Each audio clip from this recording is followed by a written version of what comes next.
हरि प्रबोधनी एकादशी को एक दिन का व्रत करने से उतने फल की प्राप्ति हो जाती है। स्वयं विधाता ब्रह्मा देवर्षि नारद जी को ये बात कह रहे हैं। फेसबुक पर सुनने वाले भक्तजन, आप बहुत लेट हो जाते हैं, बहुत देरी आप कर लेते हैं तो आपकी बहुत कथा, काफी कथा छूट भी जाती है। थोड़ा जल्दी जुड़ जाया करें।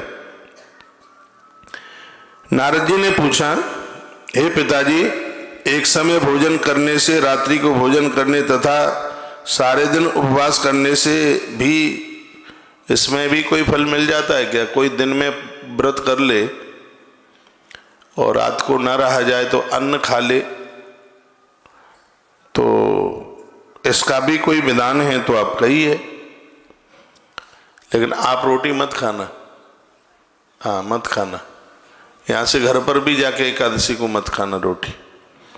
ब्रह्मा जी बोले कि हाँ पुत्र, एक बार भोजन करने से 1 जन्म के और रात्रि को भोजन करने से 2 जन्म तथा पूरा दिन उपवास करने से 7 जन्मों के पाप तत्क्षण जल करके राख हो जाते हैं। यदि सारा दिन उपवास किया है,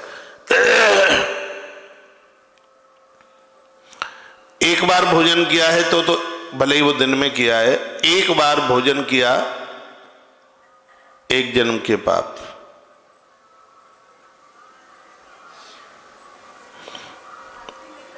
अरे सुन ले, यहाँ रोटी कचौड़ी पकौड़ी खाने की बात नहीं है, ये एक बार फलियार लेंगे।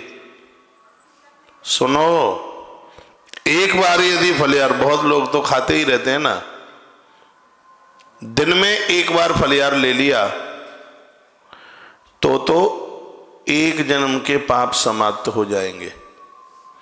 और पूरे दिन फलियार लिया ही नहीं, शाम को फलियार लिया है तो 3 जन्म के पाप समाप्त हो जाएंगे। और बिना फलियार लिए एकादशी का व्रत किया है तो 7 जन्म के पाप जल करके राख हो जाएंगे। ये बात फिर रिपीट कर रहा हूं, व्रत करने वाले महानुभाव जन सुने। दिन में एक बार फलियार लिया तो इस जन्म के पाप समाप्त हो गए। दिन में फलियार नहीं लिया, शाम को रात को एक बार लिया तो 3 जन्म के पाप जल करके राख हो गए। और फलियार लिया ही नहीं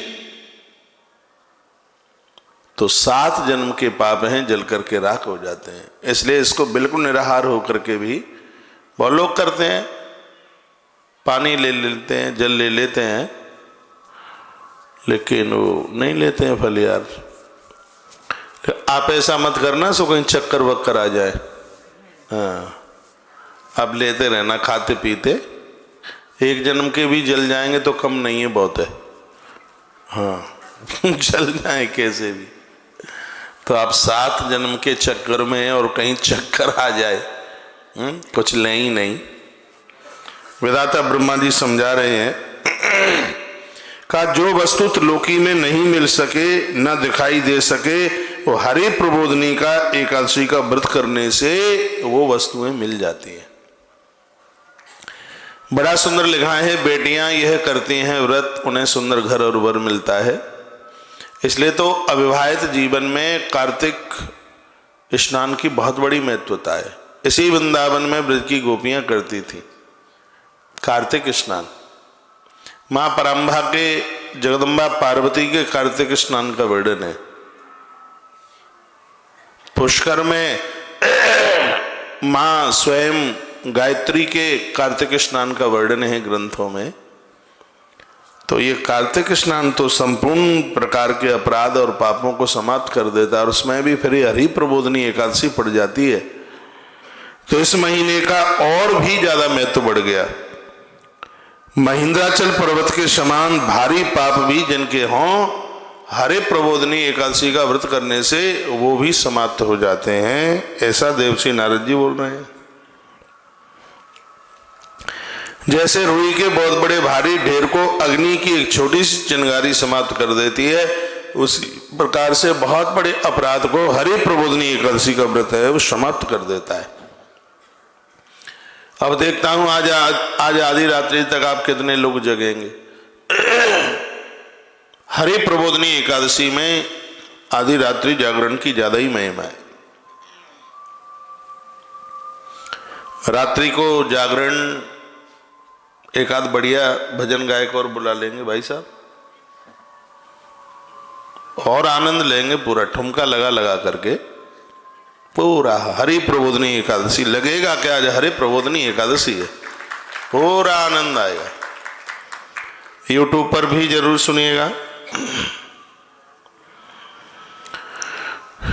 10 बजे के बाद रात को सत्संग टीवी पर भी भक्त लोग इसको लाइव टेलीकास्ट अपने अपने घर उसको अब सुन पाएंगे, आज रात्रि के महोत्सव को।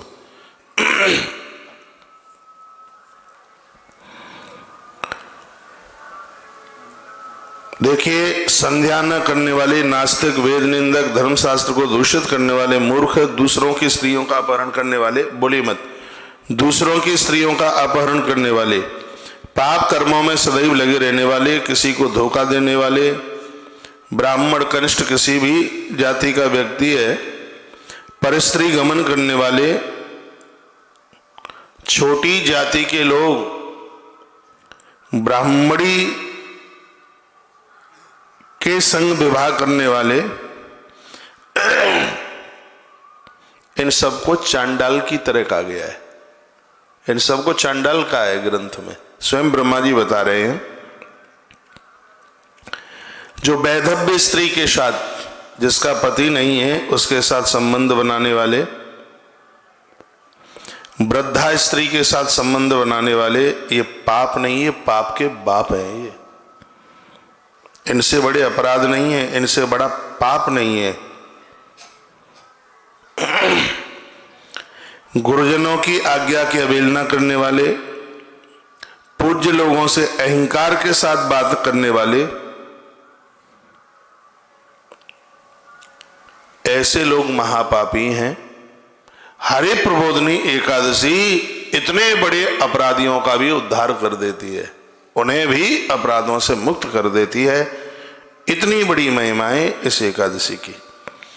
जो मनुष्य अपने मन में हरि प्रबोधनी एकादशी का व्रत करने का संकल्प मात्र ले लेते हैं, उनके 100 जन्मों के पाप समाप्त हो जाते हैं।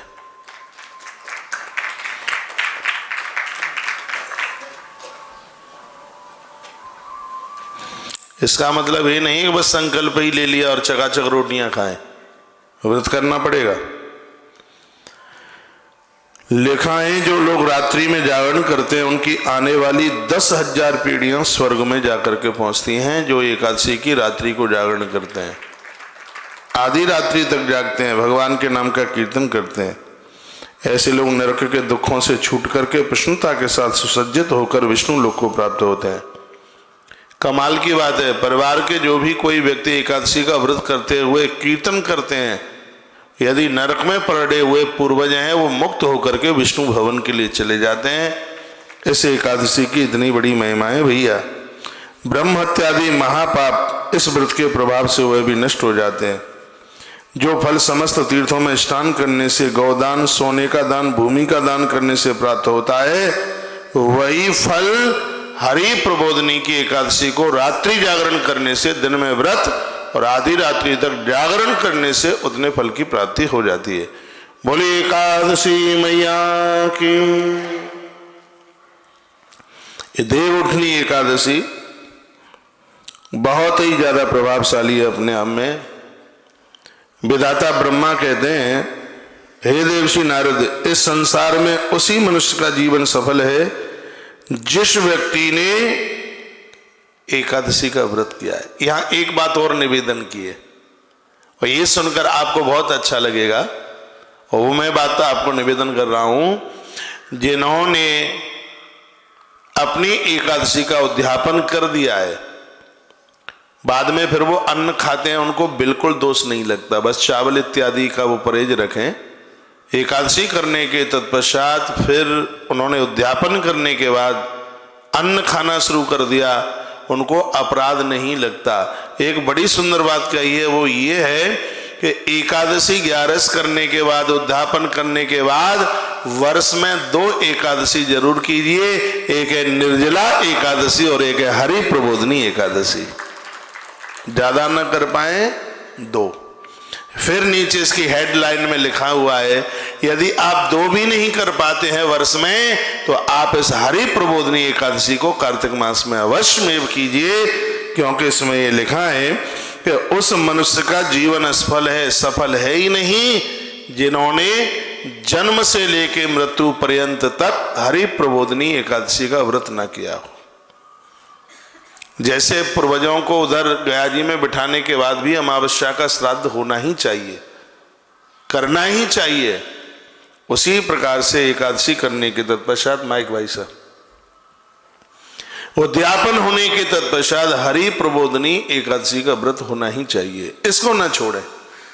इसकी ज्यादा ही महिमा है, कुछ और ही ज्यादा है, बहुत ज्यादा है। एक तो एक कार्तिक के मास में पड़ती है और ये भगवान को जगाने के लिए देवताओं ने, संपूर्ण देवताओं ने व्रत किया है। हरि प्रबोधनी एकादशी जो अपराधों का हरण करती है और हमें ज्ञान प्रदानित करती है। हमें प्रबोध शब्द लिखा है ना, हमें क्या करना चाहिए क्या नहीं करना चाहिए, अपराधों का हरण करने वाली है एकादशी, जो हमारे अज्ञान का हरण करके हमें ज्ञान प्रदानित करती है। इसलिए इसका नाम है हरि प्रबोधनी एकादशी। भगवान खड़े हुए हैं, जागे हैं, इसलिए इसका नाम देव उठनी एकादशी है। देव उत्थान एकादशी कई नाम है इसके, हरि प्रिया, विष्णु प्रिया और इसको तुलसी विवाह उत्सव एकादशी के नाम से भी जाना जाता है। कई नाम है इसके।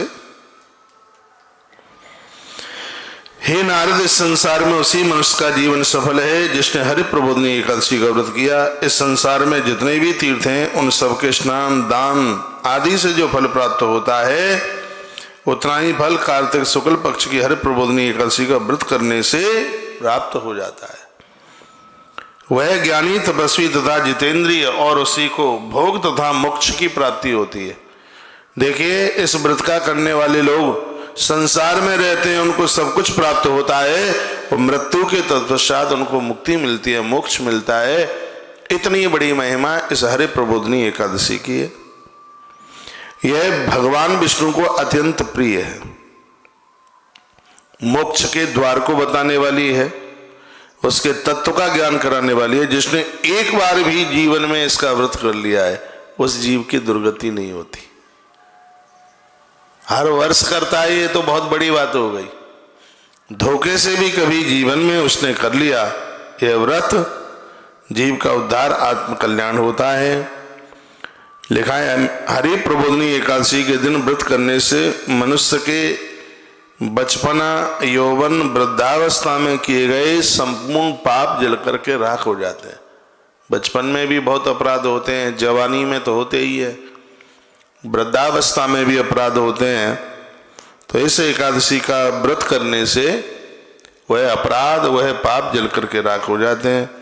इस एकादशी को रात्रि में जागरण का फल सूर्य ग्रहण और चंद्र ग्रहण के समय पर स्नान करने से और दान देने से जिस फल की प्राप्ति होती है, हरि प्रबोधनी एकादशी को आधी रात्रि तक भगवान का जागरण करने से उतने फल की प्राप्ति हो जाती है। जो सूर्य और चंद्र ग्रहण के समय पर कुरुक्षेत्र में स्नान करने का जितना महत्व है, भारी महत्व है, उतना फल आज रात्रि के जागरण से उतने फल की प्राप्ति हो जाती है। तो हाथ उठा के बताओ, आज रात में जागरण में कितने लोग रहेंगे? इधर तो कुछ ही दिख रही है। अच्छा, थोड़े बहुत होते हैं। रात्रि को जागरण में जरूर बैठना। बड़ा जोर दिया है इसके जागरण के ऊपर। अन्य कोई भी पुण्य इसके समान नहीं है। जो मनुष्य हरि प्रबोधनी एकादशी को, ओहो कमाल कर दिया, एक मुट्ठी भी चारा और दाना गौ माता को खिला देता है, उस मुट्ठी भर दाने में जितने भी उसके कण हैं उतने वर्षों तक जीव सूक्ष्म रूप से भगवान के चरणों में समर्पित होता है। आज गौ सेवा की इतनी बड़ी महिमा है। गौ माता को परिक्रमा करना, वंदन करना, पूजन करना, उन्हें गुड़ खिलाना, उनकी सूर्य केतु नाड़ी है जो ऊपर है, अपने दाहिने हाथ से उसको छूना। थोड़ा दूर रहना, गैया लात ना मार दे। वैसे तो बहुत सीधी है, लेकिन अभी कुछ नई गाय भी आई है, उनको भी अभी समझने में थोड़ा समय लगेगा। तो ये नहीं है कि आप सगरे ही पुण्य इकट्ठा करने के लिए बिल्कुल गैया के टांगन में ही घुस जाएं।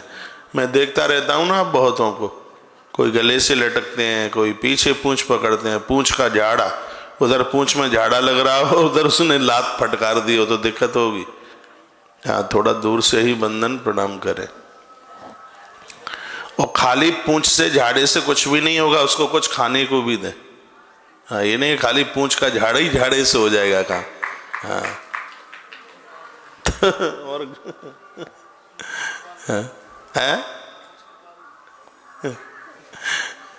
बालक अभय कह रहा है कि बहुतों ने तो गाय की पूंछ के बाल ही निकाल लिए। पूछा गया, मैया जी गैया की पूंछ के बाल क्यों नोच रही है? कहा, बेटा रात्रि को बाथरूम कर लेता है, महाराज जी ने बताया था। तो गाय को बंडी मत करिए।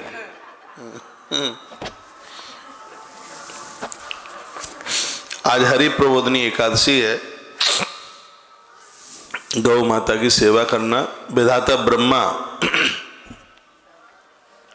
देव ऋषि नारद जी के माध्यम से ये बड़ी अद्भुत बातें कह रहे हैं। आप में ऐसे बहुत भक्त हैं जिनका आज एकादशी का उद्यापन है। हाँ, तो ऐसा नहीं हो कि आप वहीं गौशाला से ही बंधन पूजन कर कुरु के फलियार वगैरह लेके और ब्राह्मणों को करा के और सीधे अपनी अपनी जगह पर पहुंच जाए। का अब तो कल सीधे चलेंगे वहीं गौशाला, रात्रि का जागरण कर लेना। इसमें बहुत बड़ी महिमा है। और मैं तो सोच के भी नहीं आया था कि आज रात को जागरण भी करना है। ये इसमें जब पढ़ करके निकल रही है बात, तब मन में बात आई है कि नहीं, अरे इसकी तो इतनी बड़ी महिमा है। तो 11 बजे तक तो रोज जागते ही हैं, 11:15 तक। चलो आज 12:15 बजे तक जाग लेंगे, 12 बजे तक तो जागरण तो होगा ही। सिर्फ ये बातें प्रवचन करने में ही नहीं रह जाएं। जब हम आपको निवेदन कर रहे हैं कि 12 बजे तक जगें तो इससे एकादशी की महिमा है, तो उससे पहले तो मुझे ही 12 बजे तक जागरण करना चाहिए ना। हाँ, तभी तो कुछ बात का असर तभी तो होगा। हम और आप आधी रात्रि तक इसी परिसर में रहेंगे और अच्छे अच्छे राधा कृष्ण के, लक्ष्मी नारायण के, देवी देवताओं के, भगवान के, तुलसी मैया के भी गीत गाएंगे, कीर्तन करें। ताली बहुत कमजोर बजाते हो आप, ठंड छूट जाएगी, बजाओ जोर से ताली। बस जो कार्तिक मास की हरि प्रबोधनी एकादशी को अन्न नहीं खाते, उन्हें चांद्रायण व्रत का फल प्राप्त होता है। अब देख लो, ये कितनी सुंदर बात लिखी है। जो भले ही एकादशी का व्रत नहीं करते हो पहले से, लेकिन जो इस कार्तिक मास में आपकी जो एकादशी, हरि प्रबोधनी एकादशी, इस एकादशी में अन्न नहीं खाते, उनको चांद्रायण व्रत करने का सौभाग्य प्राप्त होता है। और जो पूरे कार्तिक मास में ही अन्न नहीं खाते, और इसमें लिखा हुआ है पूरे कार्तिक मास में कार्तिक मास की कथा सुनते हैं, आधा श्लोक सुन लें, पूरा श्लोक सुन लें, उनको 100 गायों का दान करने का फल प्राप्त हो जाता है। कार्तिक मास में अन्न छोड़ने की इतनी बड़ी महिमा है।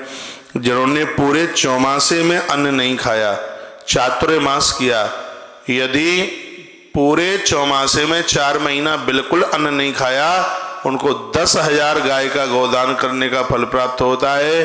जिन्होंने चातुर्मास में एक बार अन्न खाया है, उनको 1000 गायों का गोदान करने का फल प्राप्त होता है। इतनी बड़ी महिमा, कमाल हो गया। जो कल्याण के लिए कार्तिक मास में भगवान की कथा सुनते हैं, वह पूरे कुटुंब का क्षण मात्र में उद्धार कर देते हैं।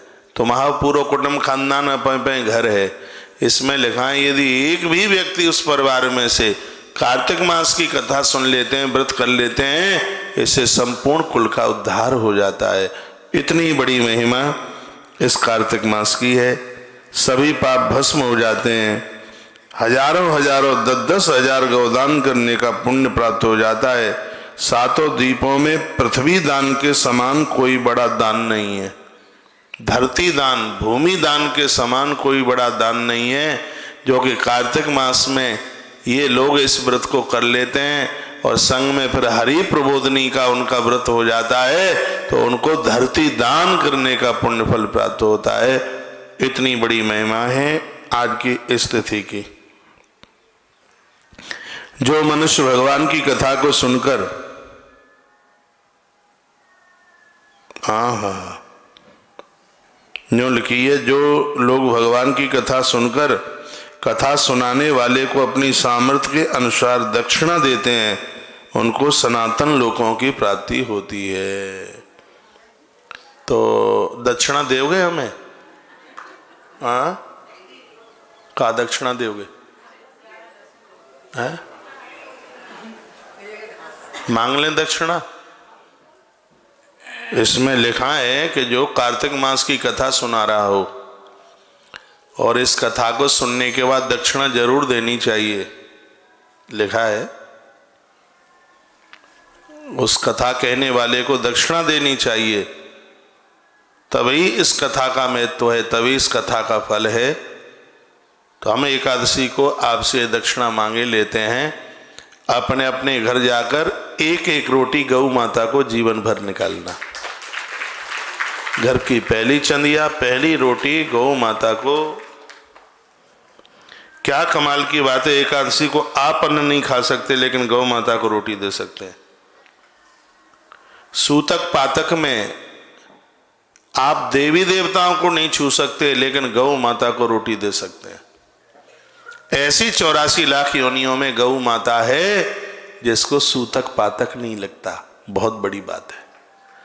हाँ, देवताओं का यज्ञ का भंडारा लगता है तो इसके लिए ग्रास निकाला जाता है, और मृत्यु के समय पर त्रयोदशी, षोडश आदि का उधर उस समय भी इसके लिए ग्रास निकलता है। ये भगवान का इसको वरदान मिला है।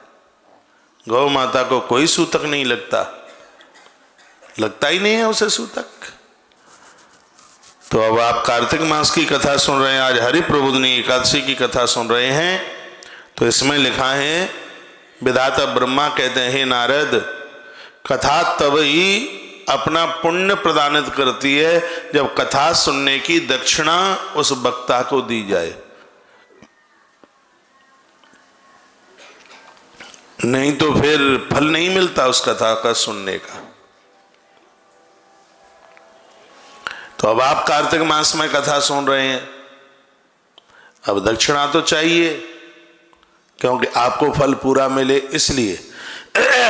तो यदि आप दक्षिणा चुकाना चाहते हो तो गौ माता को घर की एक रोटी अवश्य में निकालिए। जितने भी जन मुझे सुन पा रहे हैं, बहुत बड़ा आनंद हो जाएगा। आपके घर में आने वाली बहुएं, ससुराल में जाने वाली बेटियां इस गुण को भूल थोड़ी ही पाएंगे। कहेंगे हमारे घर में रोटी निकलती है गौ माता की, जिसमें संपूर्ण देवता विराजित होते हैं। एक बहुत आनंद हो जाएगा। अच्छे अच्छे तो बच्चे घर में आकर के जन्म लेंगे, घर के संस्कार बनेंगे, सब अच्छा ही अच्छा हो जाएगा। कमाल कर दिया। ब्रह्मा जी को हम वंदन करते हैं, प्रणाम करते हैं। आपने बड़ी अच्छी बात कही।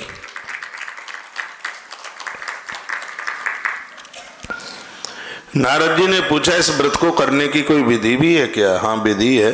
का कैसे किया जाए? का भोर में जल्दी जागे। बड़ी सुंदर बात कही है। सूर्य उदित होने के बाद जो लोग जाग के नहाते हैं, वो कोई भी व्रत करते हैं, उस व्रत का 1% भी पुण्य फल नहीं मिलता। ऐसी ग्रंथ में लिखा है। कोई भी व्रत A to Z आप कोई भी व्रत करते हैं और सूर्य भगवान की किरणें निकल करके आ गई हों और उस समय बिस्तर छोड़ा जाता है, सूर्य उदित होने के बाद नहाया जाता है, तो कोई भी आप व्रत करते हैं उस व्रत का किंचित मात्र कोई भी फल नहीं मिलता। ये ब्रह्मा जी कह रहे हैं नारद जी को। कहते हैं, नारद, सूर्य उदय होने से 2 घड़ी पूर्व जागे। सूर्य निकले 7 बजे तो 2 घड़ी का मतलब है 2 घंटा 48 मिनट पहले। 1 घंटा 24 मिनट की घड़ी होती, लगभग 3 घंटा पहले। तो 7 में से -3 कर दो, 4 सवा 4 बजे जग जाओ।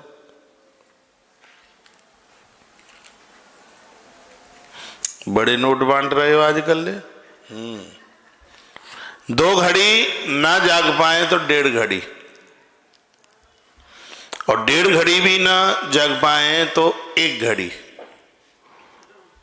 7 में से 1.5 निकाल दो, कितना?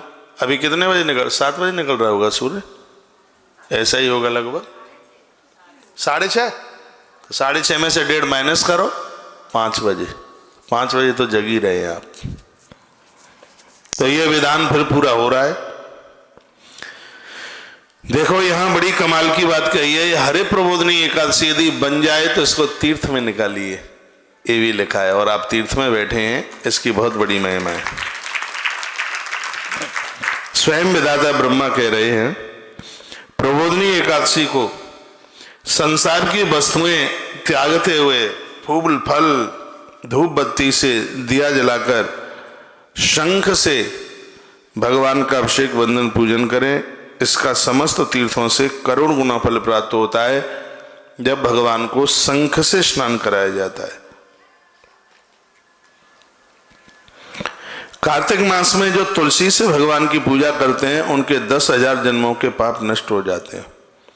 तुलसी दर्शन करने से, स्पर्श करने से और तुलसी मैया की कथा सुनने से, नमस्कार करने से, तुलसी का वृक्ष लगाने से, तुलसी के वृक्ष का दान करने से, प्रतिदिन तुलसी माँ की पूजा सेवा करने से 1,000 करोड़ जन्मों के पाप जल के राख हो जाते हैं। इतनी बड़ी महिमा कार्तिक मास में माँ तुलसी की है।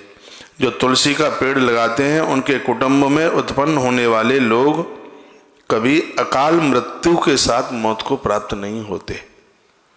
इसलिए तुलसी लगाया करें घर में, तुलसी के प्रति श्रद्धा रखिए। तुलसी लगाई हुई तुलसी की जड़ें धरती में जितनी अंदर तक फैल जाएंगी उनका परिवार उतना ही विस्तार पूर्वक वृद्धि करेगा। जिस मनुष्य की द्वारा लगाई हुई तुलसी की जितनी शाखाएं प्रशाखाएं हैं उनका परिवार धरती पर उसी प्रकार से फैलता है, उसके उतने ही कुल विस्तार को प्राप्त होते हैं। ऐसा वर्णन किया है, यमराज कभी भी उनके घर में प्रवेश नहीं करते जिनके घर में श्रद्धा से तुलसी का वंदन और पूजन होता है। इतनी बड़ी महिमाएं हैं। जो तुलसी सालराम भगवान का विवाह महोत्सव करते हैं उन स्त्री पुरुष को तत्काल 1,000 कन्याओं का कन्यादान करने का फल प्राप्त होता है, संपूर्ण विवाह करने का फल प्राप्त होता है तुलसी सालराम भगवान का विवाह करने का, और अंत में उन्हें मुक्ति मिलती है।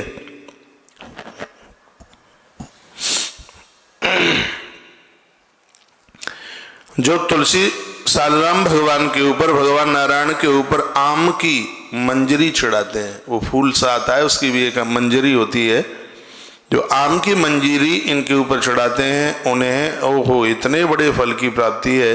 जो भगवान को दूर्वा चढ़ाते हैं, आम की मंजरी चढ़ाते हैं, कदम के फूल चढ़ाते हैं और बेलपत्र चढ़ाते हैं, समी चढ़ाते हैं इसमें लिखा है, और आंवला चढ़ाते हैं और दूर्वांकुरा चढ़ाते हैं, 100 जन्मों के पाप तो जल करके राख हो ही जाते हैं। यदि आप विश्वास कर लें तो इसमें लिखा है 1 करोड़ गाय का दान करने से जितना फल पुण्य प्राप्त होता है इतनी चीजें भगवान नारायण को चढ़ाने से उतने फल की प्राप्ति हो जाती है। बहुत बातें ऐसी हैं जिनको पहली बार सुना जा रहा है।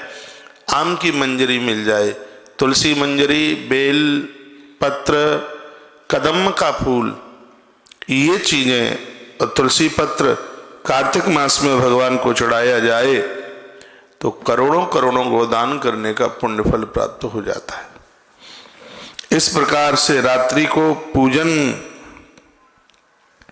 कर प्रातः काल होने पर, रात्रि को पूजन कैसे, रात को अन्न नहीं खाया जाता इसमें व्रत में। अब आपने तो खूब चकाचक खाया होगा रात को, तो ये पंगतें कैसे चलती रही रात को 11:30 बजे तक, 12 बजे तक 12 बजे तक खाते रहे हैं। चलो कोई बात ना। और तीर्थ में तो प्रसाद है ये। अब ये नहीं है कि परांठे प्रसाद समझ के आजू खाए ले। इस विधि पूर्वक भगवान केशव की पूजा की जाए।